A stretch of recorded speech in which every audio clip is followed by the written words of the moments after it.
Let's roll.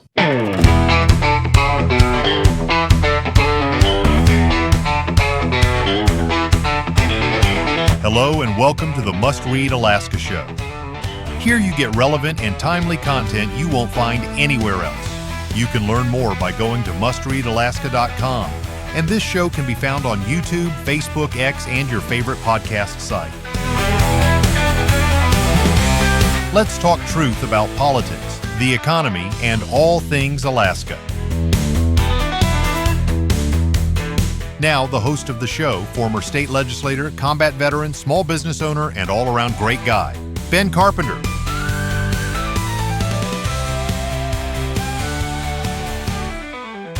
Well, welcome to the Must Read Alaska Show, friends. I'm Ben Carpenter, your host and guide on a journey of discovery, of truth and independent-minded thinking. Must Read Alaska exists because discovering the truth is hard. It calls upon us to be relentless in our defense of common sense, our faith in God, and the exceptional values enshrined in our Constitution. Freedom is not free.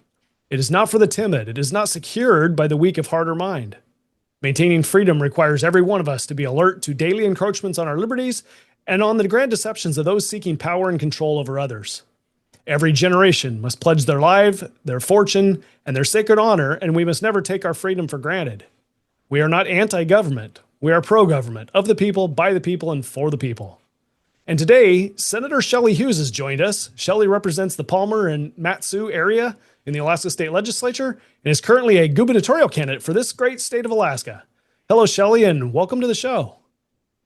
Yeah, thank you, Ben, for having me and the opportunity to speak from people around the state, the discovery of truth, the discovery of all the things that are all about America, all about Alaska. I'm all for it. And one of the things you will discover is that I am not seeking power and control over the people.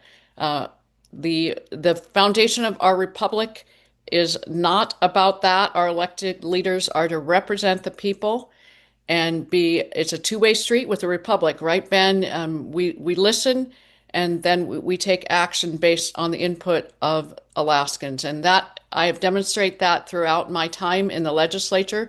I'm definitely not a bureaucrat or a career politician. Spent many years in the private sector, and I appreciate so much how Alaska has opened doors of opportunity for me and my family. I was under the poverty level as a young mom with little children, and Alaska was a place where I could move out of that, move up and out. And I want that for this generation and those following. And that very much motivates me. You know, Ben, when I thought about this and this decision to run, one of the things I considered was the fact that my husband served in Vietnam.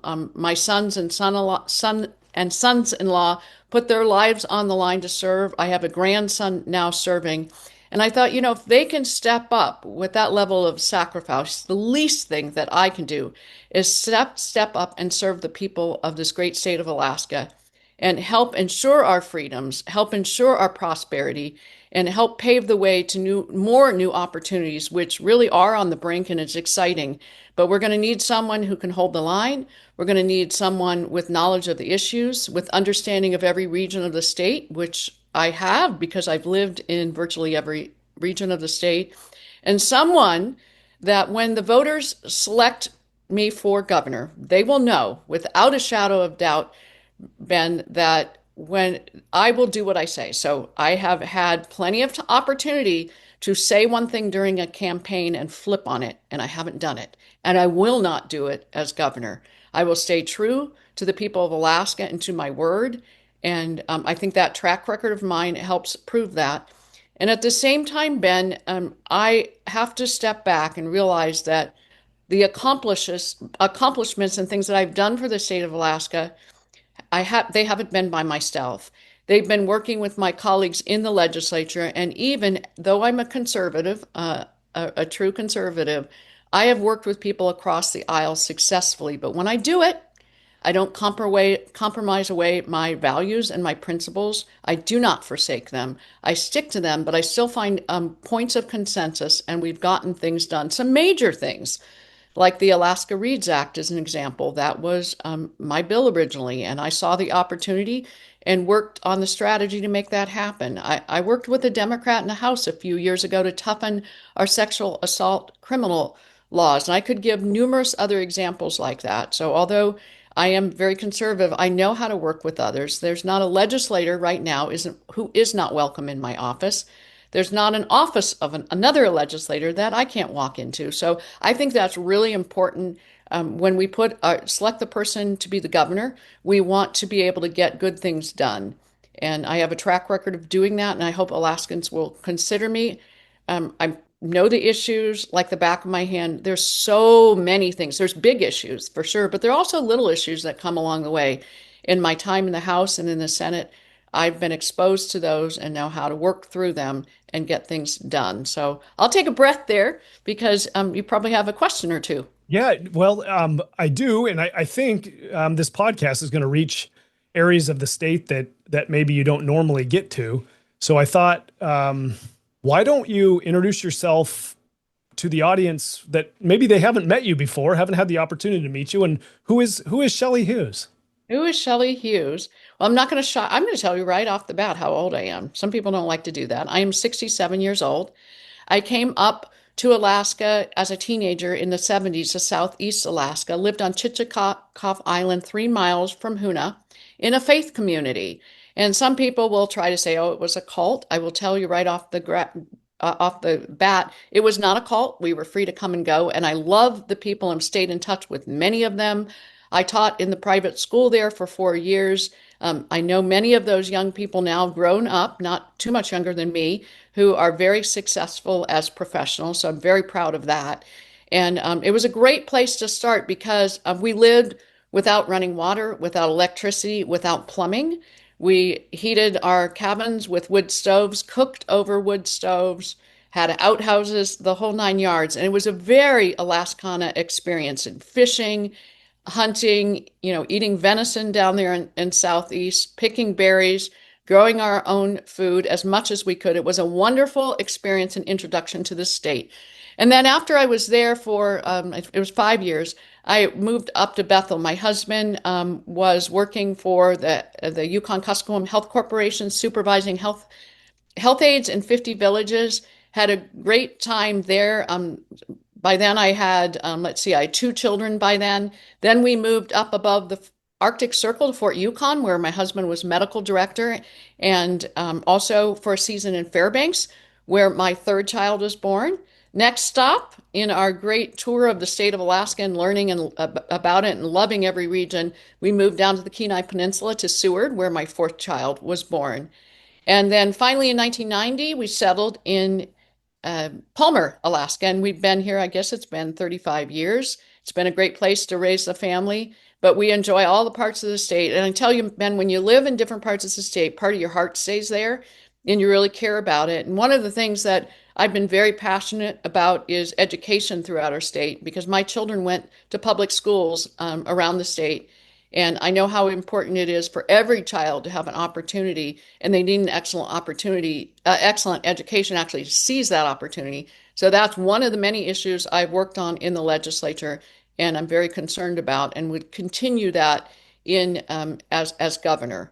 So that's a little bit about me. I worked in the private sector as a project consultant for a number of different companies and nonprofits, and also had a small business for a short time for health products.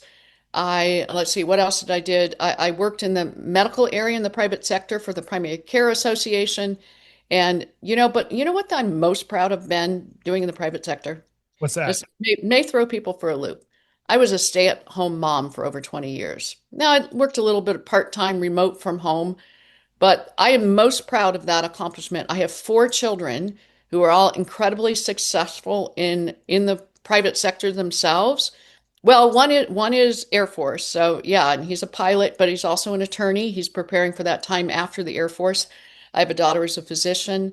I have a son who's a very successful real estate agent, and a daughter who is a public relations lead for a large one of the largest energy companies in the United States, serving over 9 million customers in 6 states. So I think I did a good job in the private sector in that realm. I raise children who are productive citizens and giving back to their communities. So that's a good thing. And I do count that as private sector time as well. So, yes, I have been in the legislature, but I'm definitely not a bureaucrat. And I have been one of the ones that have stood my ground and pushed back about many things that we've just assumed were impossible to fix. And I will keep doing that, and we will keep fixing them. Well, one of the things that you've got to do now as candidate for governor is to convince Alaskans that they should trust you to lead the state. When we think about fiscal responsibility and our state budget, Alaska has faced a persistent budget deficit into the billions annually. And this is primarily, in my opinion, because our revenue sources, our statutes, and our spending habits are not aligned. Can you share your vision for Alaska and its long-term fiscal health? It is so important for us to have vibrant communities and healthy families. You have to have a strong economy. And when your public sector is outbalancing your private sector, you have a problem. In the last about a dozen years, our what we call traditional revenues, i.e., taxes from the oil industry, is about $4 billion less than it used to be. We can't make that up on the backs of Alaskans and businesses and industry. It's far too great of a number. So we have to work on a plan that is sustainable through time, that has levers, you might say, as things change, as oil prices go up and down, for instance. And I actually worked with you, Ben, on a bipartisan working group. I was on two having to do with the fiscal plan. The second one was the successful one. And after we produced that plan with various components we can talk about, we had broad support, even in the legislature, to do that. At the time, those in leadership and chairing the key committees weren't in support of it, so it didn't get through. But that plan needs to be back to the table. Alaskans need to be aware of it. But I think first and foremost, part of the things that prompted me to be in this campaign was I wanted real conversations. I don't pander for votes, Ben. I want people to know the truth. I want them to know the situation we're in. And I'm not going to make promises I cannot keep. I will tell people, and I will work the best I can. I will work extremely hard, but I don't have a magic wand. But I can explain things to the public in a way that I think will be helpful. You know, one of the things I have done while I've been serving is I don't rely on the media to share with the public what I think, because they often don't get it right. I speak directly to the people, and I've been doing that for years, whether it's meeting with local people in coffee chats. I don't know how many I've held over the years, and also speaking just directly through video with the people, live as well, so I can interact with the comments that people are doing. As governor, I would continue to do that, because I think sometimes the lobbyists and certain factions have too much control in the Capitol building in Juneau, and the public sometimes is left out of the picture. So as governor, I will be sure to communicate. I will be sure to use my bully pulpit, and people can count on me that they will know what's going on, and my door will be open for feedback, for input, for good ideas. That's how we move forward. There's nothing I've worked on in the legislature that was some little idea of my own. It was something that people brought to me, and I studied it, and I understood it needed to be addressed. And as governor, that's what we do now. But I will tell you, with my statewide perspective and the fact that I have stayed working based on principles, I think Alaskans can feel comfortable. You know, sometimes trust is something that really interferes in our republic, where someone is elected and then they backpedal. That's not me. I won't do that.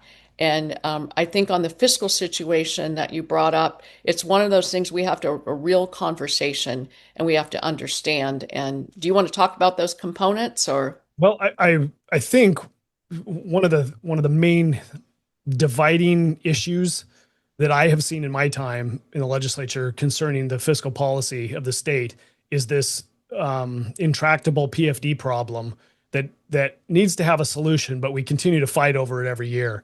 So as governor, what place does the PFD have in your vision for Alaska? Well, my style, as many people know, is to be very forthright and real with people. The PFD is very challenging right now. It is extremely challenging. In fact, it's at risk of going away. There not being the money, the way the legislature has been operating, to pay it.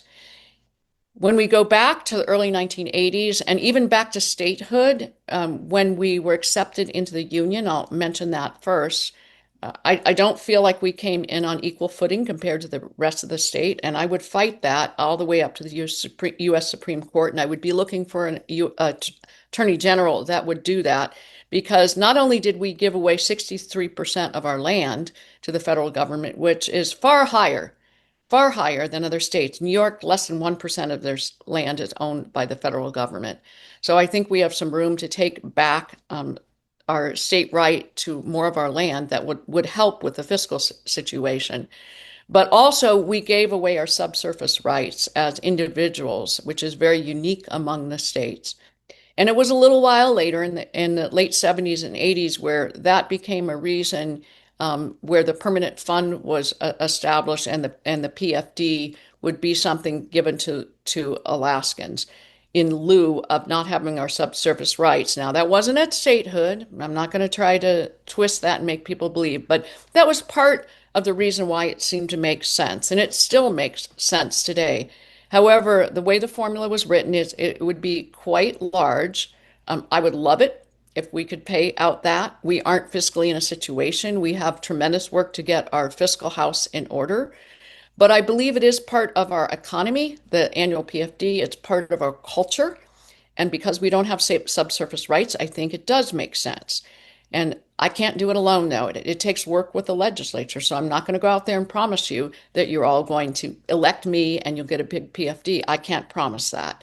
But I will say that I will work my best to try to secure it. And I believe part of our fiscal plan was to put in the Constitution that a PFD would be paid according to statute.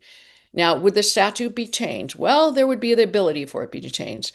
But just to put people's minds at ease and at rest, when Walker vetoed the PFD and the court said that was allowable, that the legislature had the discretion, the old statute is in there. And how many years has that been? It's been 9 years, and there hasn't been the political will to repeal that or change it. So I think the idea that the formula would be constantly adjusted in statute, it hasn't proven to be the case.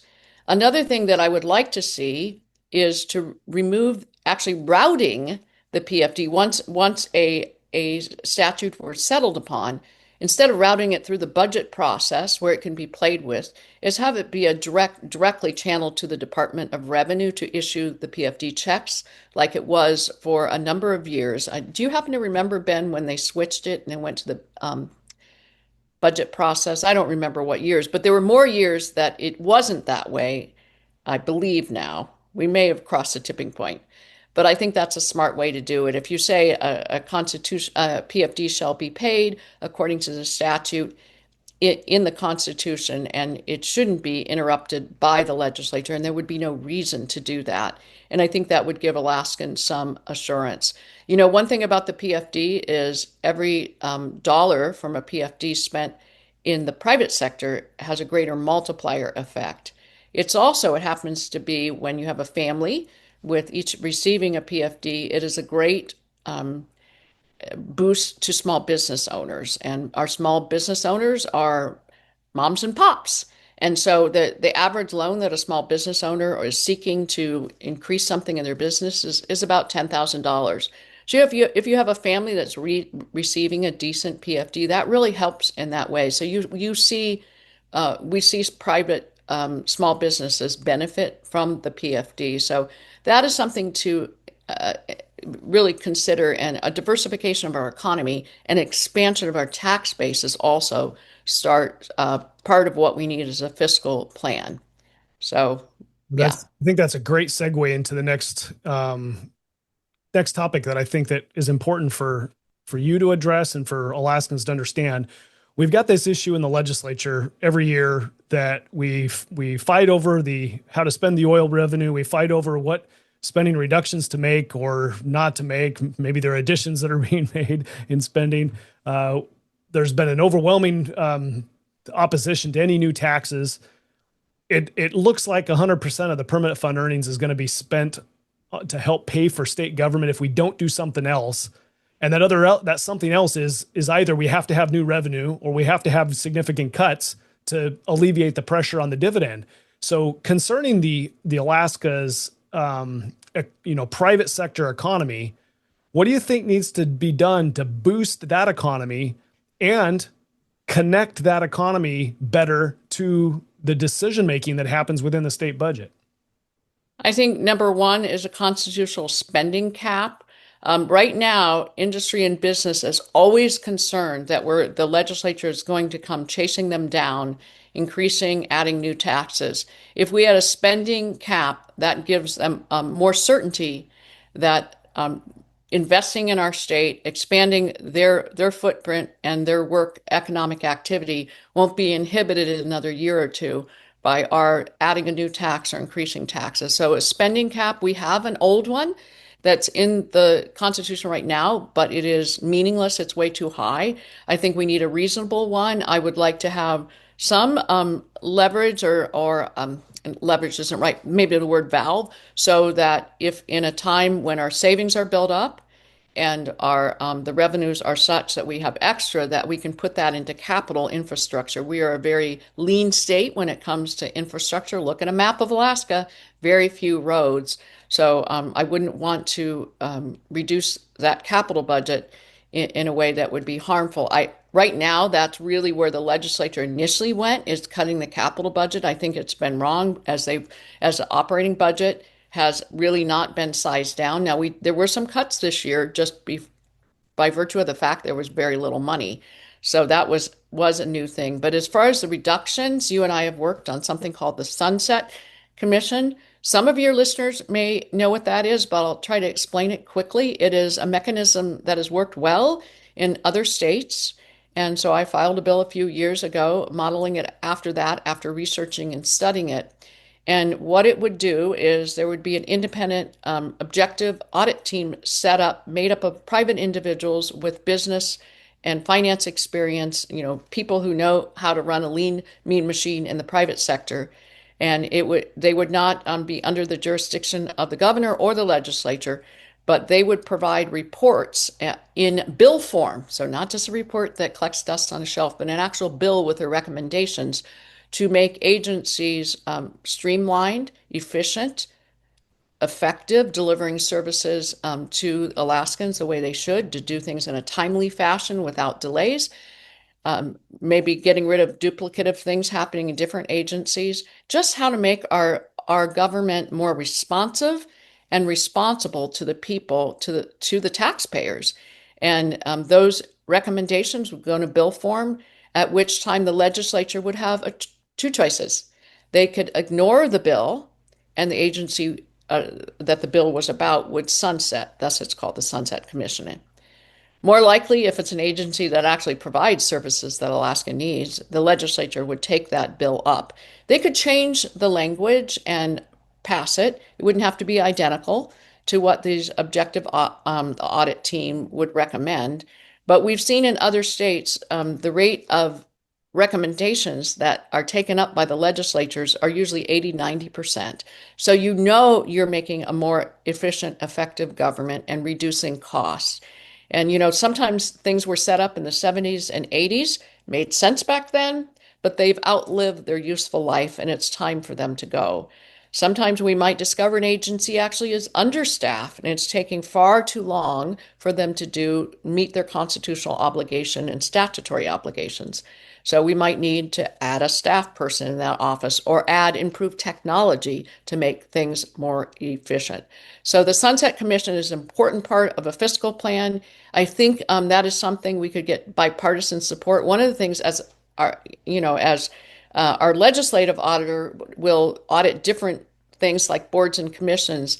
And it's pretty rare that people get divided along party lines as far as what the auditor is recommending. Typically, if something needs to be done to make a board or commission more efficient and more responsive to the public, we typically agree. It's the auditor doesn't have skin in the game in that boards and commission. They're just presenting what they see. And I think that's the way the Sunset Commission would be. We'd we'd take it and we would value that input. And I think for the most part, most things would get implemented. So that's one way to bring your cost down.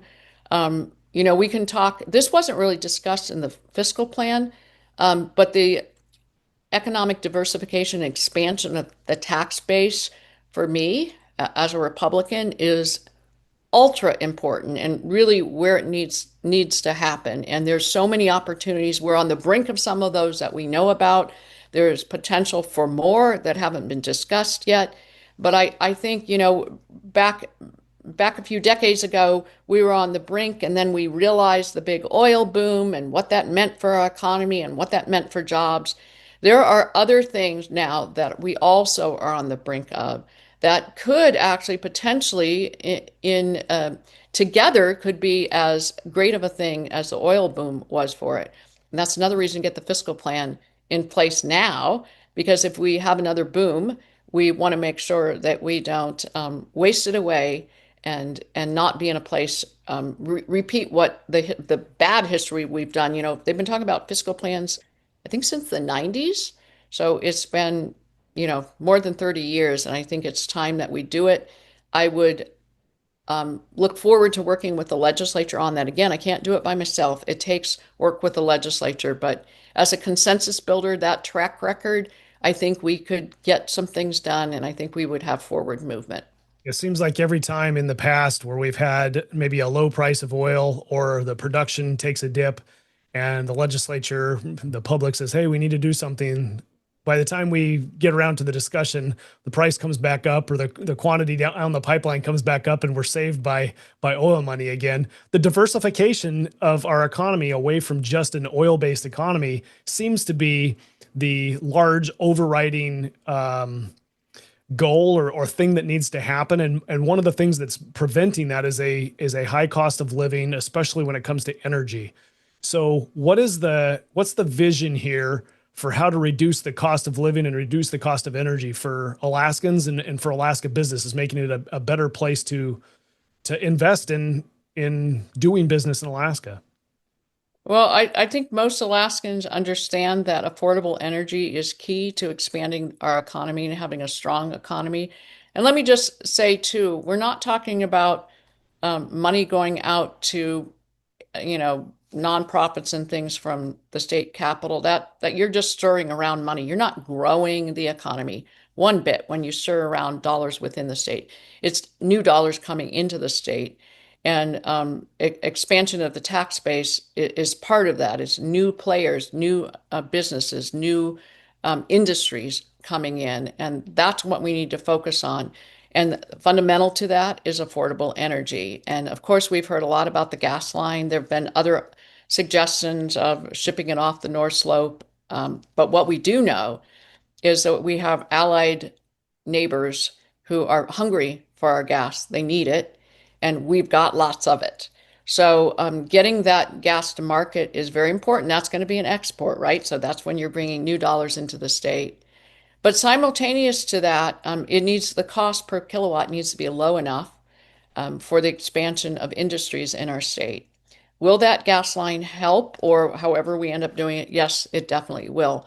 But I propose, and I am pushing, and I hope, perhaps even this current administration will begin to work on it before I'm the governor and would work on it. And that is relooking at the Susitna-Watana Dam. The Susitna-Watana Dam, actually, there's also interest by these same foreign investors who are hungry for our gas. They are interested in helping finance the completion of the Susitna-Watana Dam. The whole project was shut down under Walker. And I'm trying to think, was Obama the president when he was governor, maybe? I have to go look at those dates. But getting the FERC license was kind of the holdup with the Susitna-Watana Dam. So we didn't have a cooperative federal government. We didn't have a cooperative governor. As governor, I would get that stood back up. I would work on getting that FERC license while we have a favorable administration. President Trump is very pro-Alaska's economy and developing energy resources and resource development. Hydro makes sense, Ben, in the state. We have 3 million lakes, 12,000 rivers. Hydro is the most sensible kind of power generation that we haven't tapped in fully like we could to the extent it would really lower that cost per kilowatt. And then you would see multiple new opportunities. One of them is you'd see the server farms or the data centers and accompanying training centers for those that would be anchor tenants for the massive amount of kilowatts that Susitna-Watana Dam would provide. And right now, our rail belt, it's kind of a shaky system, actually. And if we want to bring new opportunities in, we have to address that. And the gas line is part of that. The dam is part of that. Micronuclear is, we're on the cutting edge of that. That may be opportunity in addition to out in the rural areas where there's not road infrastructure and the power lines going out there. That's another opportunity. I think I'm not sure how quickly that's going to come into place, but these new technologies as they begin to emerge, they speed up at an exponential rate. They kind of start off slow and then you see them go quickly. So I think that will be coming online soon. And I just want to mention another piece of the economy that I see so vital, especially for the rural areas. And, I've lived in those rural areas. They need an economic base. And I tell you what it is. It's critical mineral mining. That is what it is. And we have deposits all over this state, and we have barely scratched the surface. That's a pun, and I intend it. But there's tremendous potential. And these are wonderful jobs for the locals. Red Dog Mine has been such a blessing for the people that live in those areas. We're now seeing the Tetlin Reservation, which is a tribe near Tok. Many of their members are now working at the Mancho mine. It actually culturally fits in because they've, worked to live off their land. And now that the Tetlin tribe is able to benefit from all the gold that they have on their land, it actually is helping them improve their livelihoods. So I think mining is something we really need to open the door to. And in Alaska, the permitting process has been very slow. And that's something at the state level, there's work to be done as well as at the federal level. And we need a governor who will fight for that, is not afraid to step up. Like I said, we have a cooperative federal administration right now, but they may not have their eyes on every single thing that needs to be addressed. And that is one of them that I would definitely be interested and be pushing for to streamline permitting for mining. We have 49 of the 50 critical elements, and we're far too dependent on China. Alaska can help our own economy, but also help our national security by increasing our mining operations, and it would be wonderful. These are six-figure jobs that they're good for families, and we want to open that opportunity to a much greater degree than it currently stands. I could spend all day talking about the economy and entrepreneurship and what's necessary to grow the economy. I want to transition just a little bit here to stay focused on the high cost of living. And part of that high cost of living is also for both the the state budget and individual budgets is healthcare. So what can we do in the state here to reduce the cost of healthcare and increase healthcare access? Because I think both of those are important. Yeah, yes, they are. I'll just this is related to healthcare, but we've had this debate this last year about education funding for K-12 school districts. And one of the things that was very frustrating to me, I had a bill along with Sarah Vance, I think it's been 3 years or 4 years, to give the school districts the option to pool with the state employee healthcare plan, which is a very excellent plan. NEA has stood in the way of that. They have not embraced it because they make money offering health insurance. So what that bill would do, if it were to pass, it would free up millions of dollars that the districts could use putting into the classroom and for teachers and helping improve student outcomes. They have chosen at this point not to do that, which is quite frustrating than when they've got their hand out for more money when they're sitting right at their footstep is a way to free up millions of dollars. And I know many superintendents across the state have expressed interest in that, and we haven't been able to get that moved. So that would bring down the cost of healthcare for school districts, which is important. But overall, yes, we are not only one of the highest cost locations in the United States, but on the entire globe. And if you look back in the 90s, we were not. We were only a couple percent higher than Seattle, Portland, Salt Lake City. Now we're much, much higher. And I've written an article about that. I can't remember the title of it for Googling it, but there are a number of things we can do. We can get rid of certificate of need. Most states have done that. It allows a little more competition.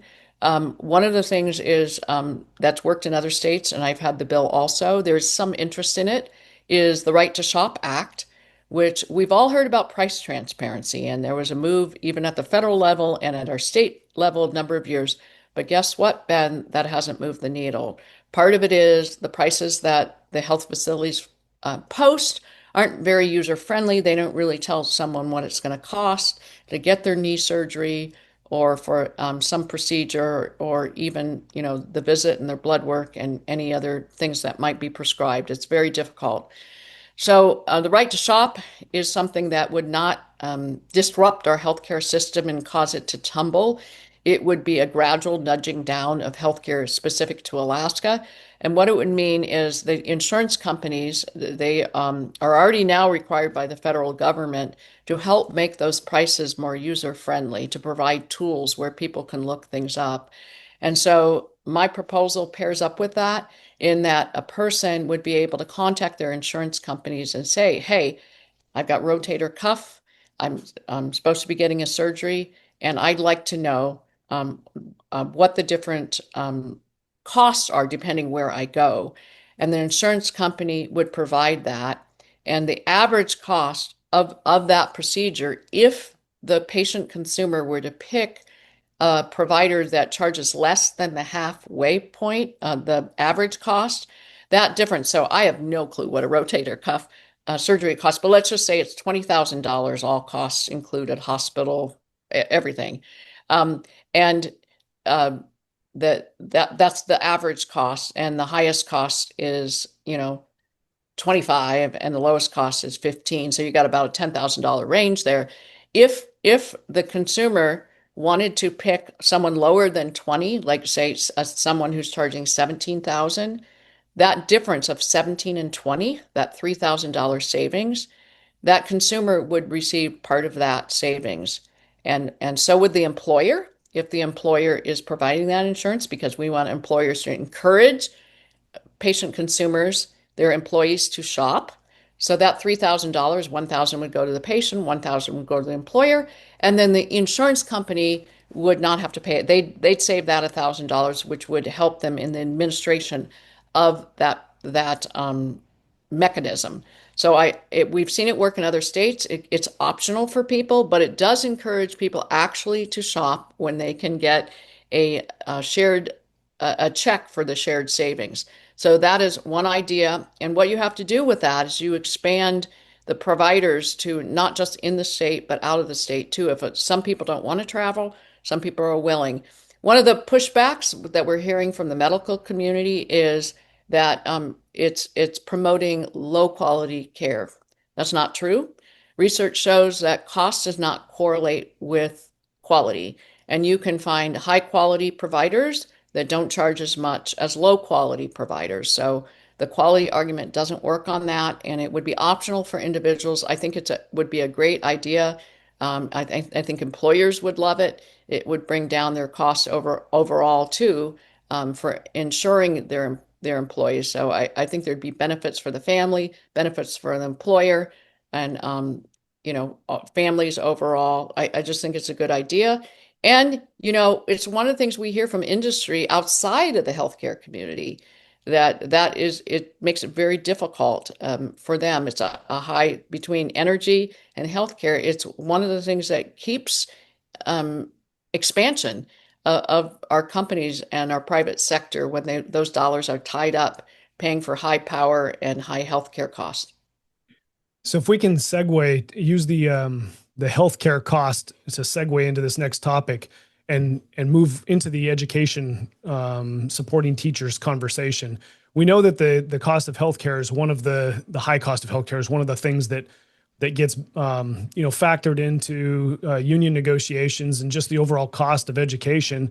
If one of the solutions is to allow local communities, i.e. school districts, to participate in a lower cost insurance program, which would be the state's health insurance plan, then what about retirement systems for teachers? What is the right solution for this? I know that the teachers don't get to participate in Social Security. I've brought forward my own ideas on what I think a good solution is. As governor, what would you support for improving the retirement systems for teachers?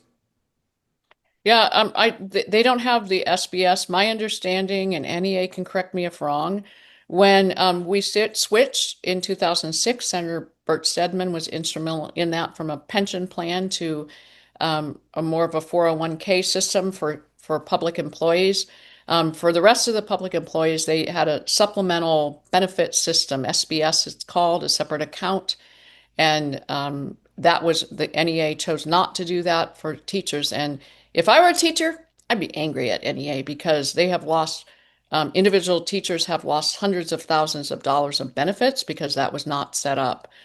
There is a proposal, there has been for the last couple of years, to provide that for teachers. So I do believe that is a solution that will help with the retention and recruitment. But I also want to make a point. There is right now the current legislature, and it's been frustrating to me because their focus this session has been primarily on supporting and undergirding the public sector with very little regard for the private sector and the fact that the private sector carries the public sector on their back. And they're wanting to reinstate pensions. And Alaskans need to know that our old system that we repealed in 2006, we still owe on that.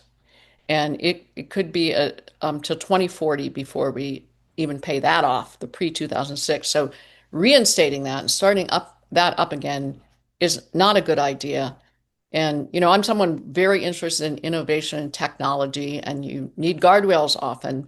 And I've been on the forefront at the national level on a task force related to artificial intelligence, where, they're warning bells definitely with that, but you have to harness a tool like that for good and protect against harm. The cost of energy for that, I knew 4 years ago that was going to, I think, quadruple or 5 times the need for energy. So been very aware of that. But when we think about pensions and public employees, there is real room for artificial intelligence to streamline the cost of government.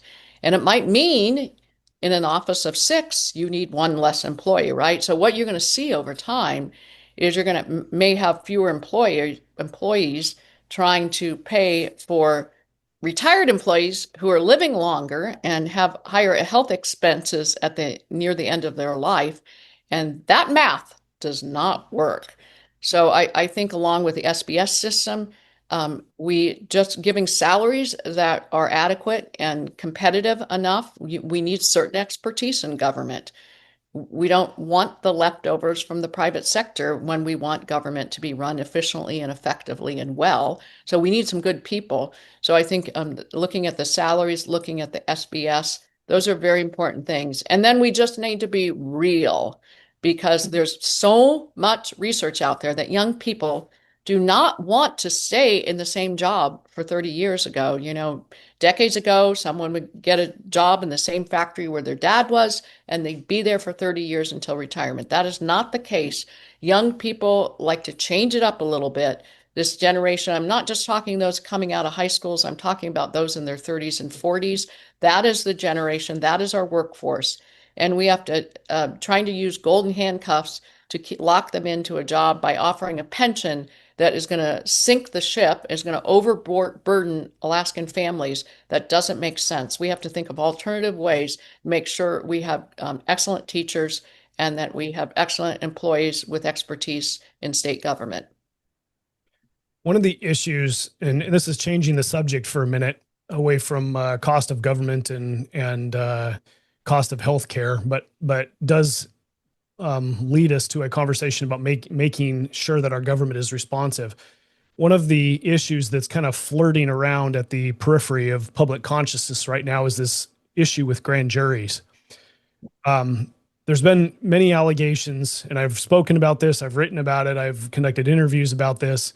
there's been allegations that the state Department of Law and the judiciary are not treating grand juries the way that they should be treated. Would you, as governor, support an independent commission or some independent investigation conducted publicly to get to the bottom of this grand jury issue that we are experiencing right now? I would support it, Ben. And, the Constitutional guarantees the right to a grand jury. And it's not just the statutes in the Constitution.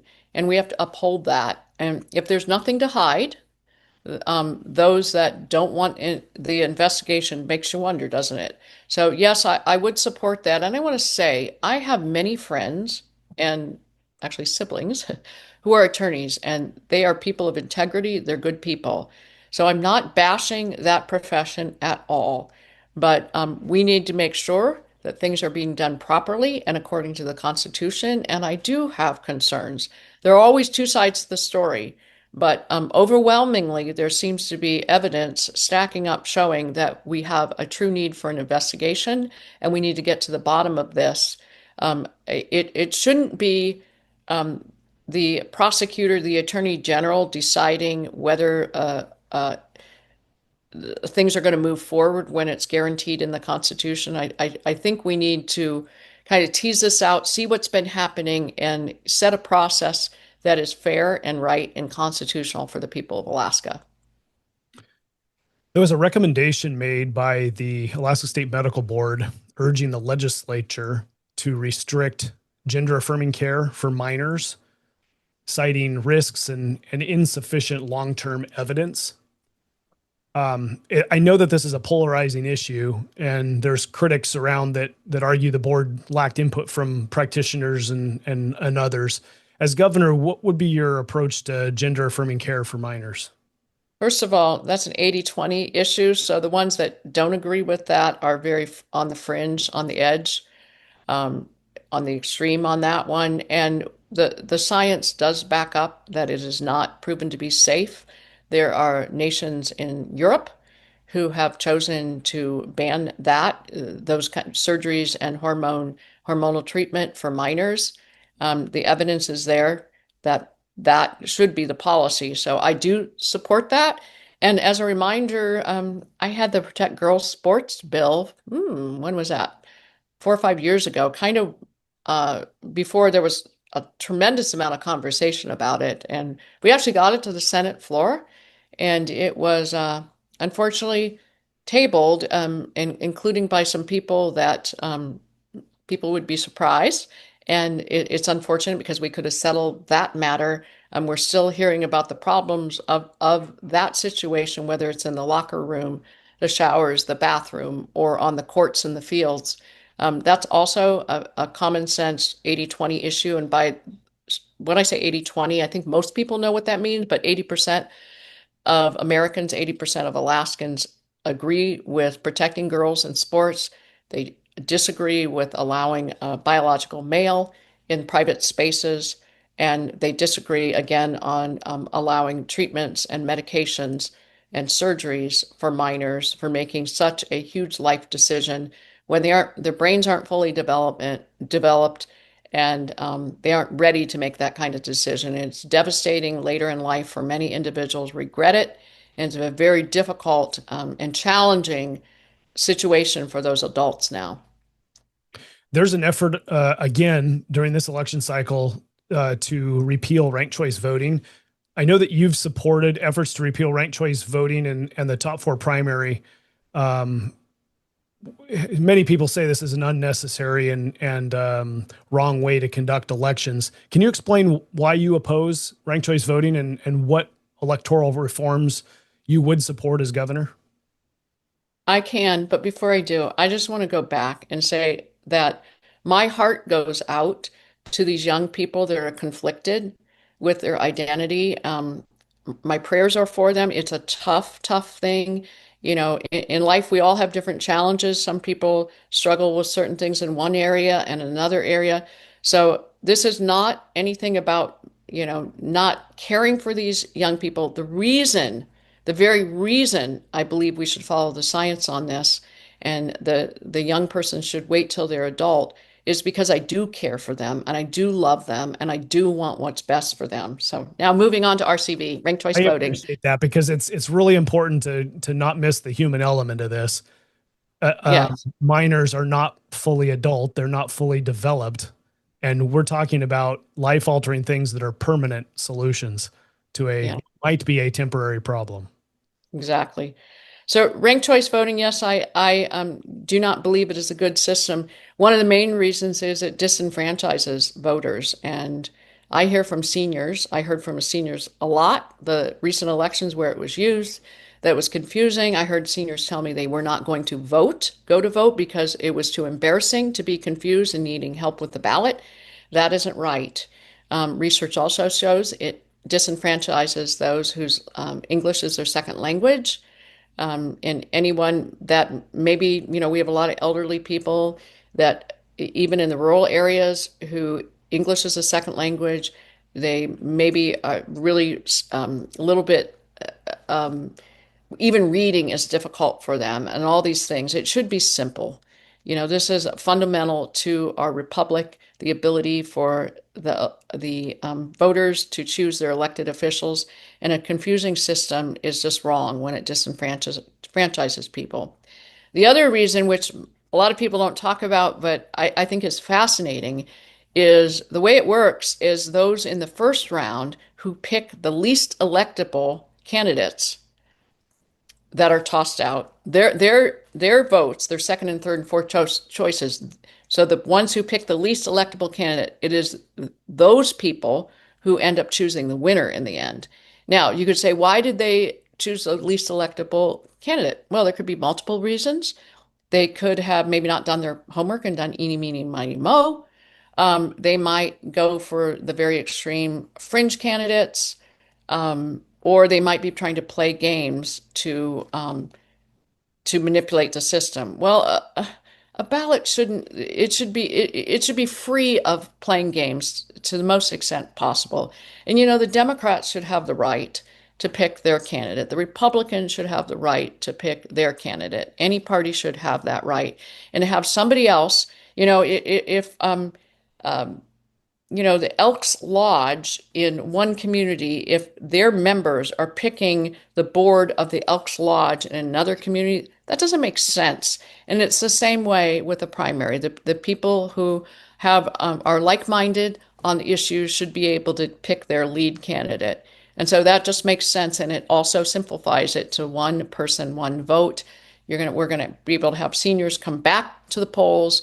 We're gonna have people who don't speak English fluently back to the polls. And I think that's what America is about, making sure everyone has access to the polls. Ranked choice voting restricts that.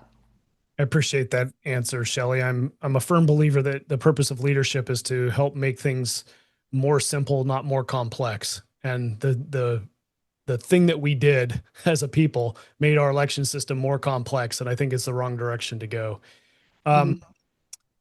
So at the beginning, you had talked about your door being open to other legislators, and other legislators' doors are open to you. You've positioned yourself now as someone who can work across the political divides, and we know that this legislature is fairly politically divided, whether it's very easy to see with regard to the letters behind your names or not.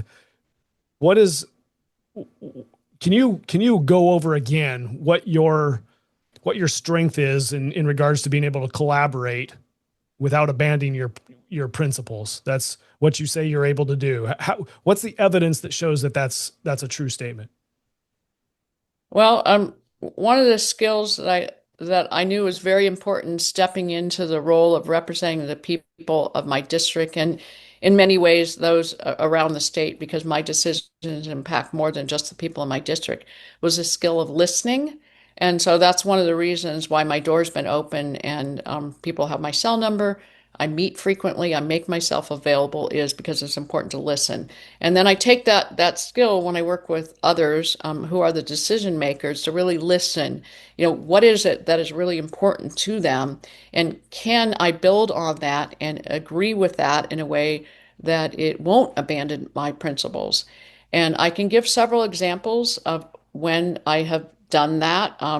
We talked about the READS Act. We talked about the strengthening the sexual assault criminal laws. I've done that with agriculture and moving some pieces forward. There's a lot more work in that area, but we have moved the needle with some things, and I worked with a Democrat in the House on that. I mentioned I've always enjoyed innovation, and I've been a bit of a lead in the Senate on that. And actually, one of the very, very first things I did when I came to the legislature, Ben, is it was a time when people were very fearful of drones and spying on us. And there were states that were putting forward bills to ban drones within their state borders. And so I had a number of people in my district around the state wanting me to file that bill. And of course, I don't want people spied on either, right? We have our liberties, we have the right to privacy and such, and we want our data protected. I get all that, but I started researching it, and I realized, it would be a bad actor that would use one of these tools to spy on someone. But the tool itself, there was nothing inherently evil in this piece of equipment. And we are an aviation state, right?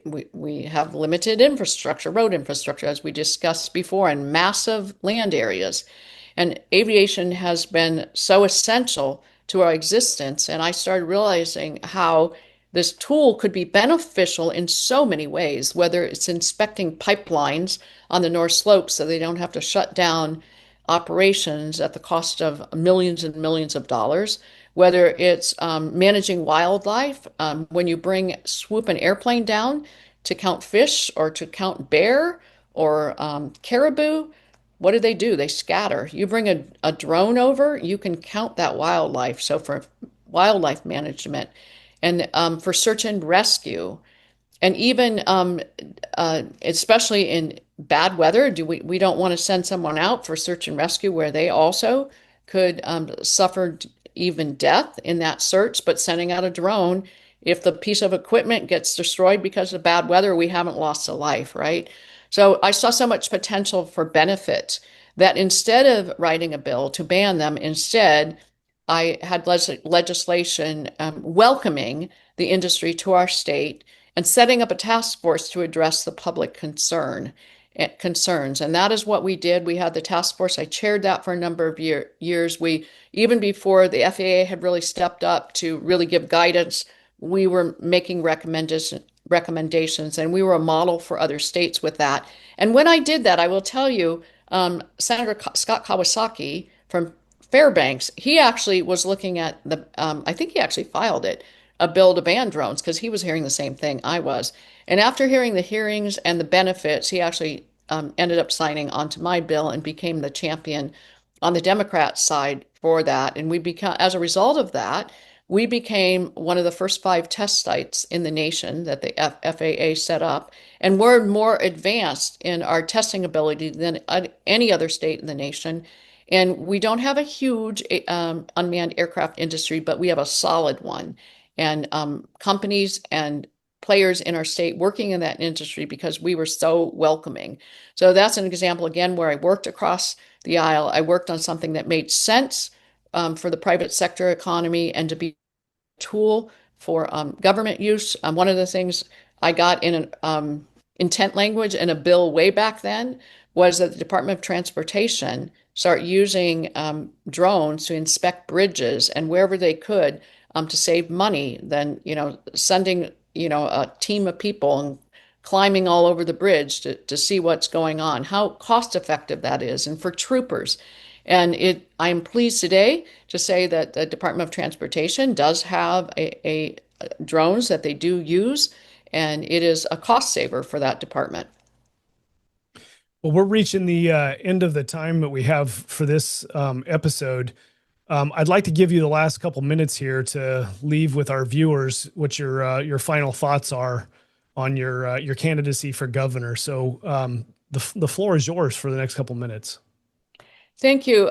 One of the things I've been a champion since the early days is standing up for our states' rights with the federal government. Our founding fathers did not intend there to be a mammoth a federal government, and they expected the states to be in an equal relationship, a balance between state power and federal government.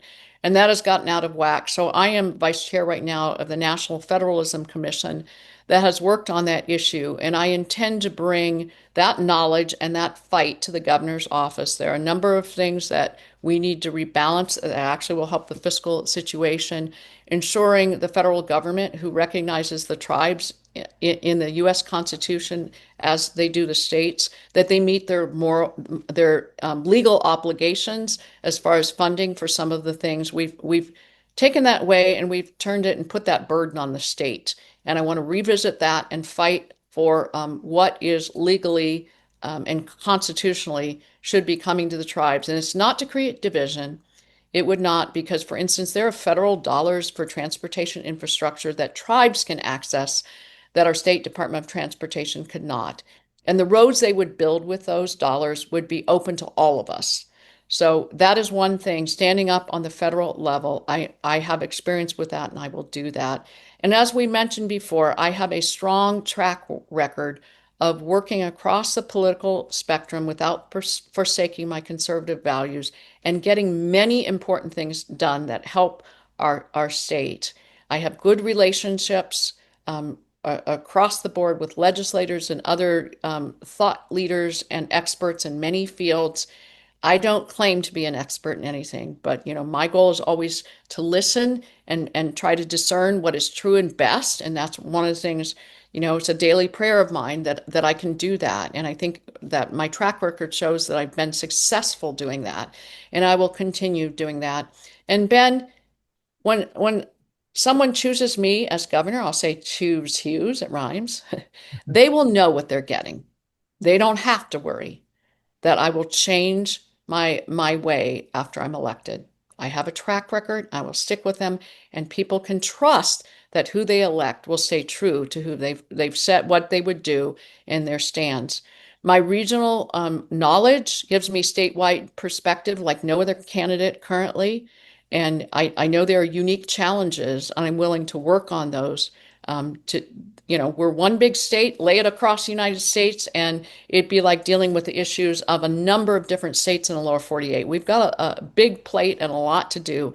But with my knowledge of those regions and my understanding of the broad spectrum of issues already, I will be able to hit the ground running. I know the ropes. There won't be a period where I've got to get up to speed. I'm ready to run out of the gate, and I will work hard to do the best for Alaska. And as I said, all the wonderful men in my family who stepped up to sacrifice for the country, I am willing to the least I can do is step up and serve Alaskans and help this state go down the right path, not get overburdened with taxes, but make sure this generation, the next, has continuing economic opportunity. We grow our economy in a responsible and smart way, and make sure we are able to have healthy and vibrant families and communities. And that is what it's about. It's not about me. It's not about a title. It's not about prestige. This is going to be hard work.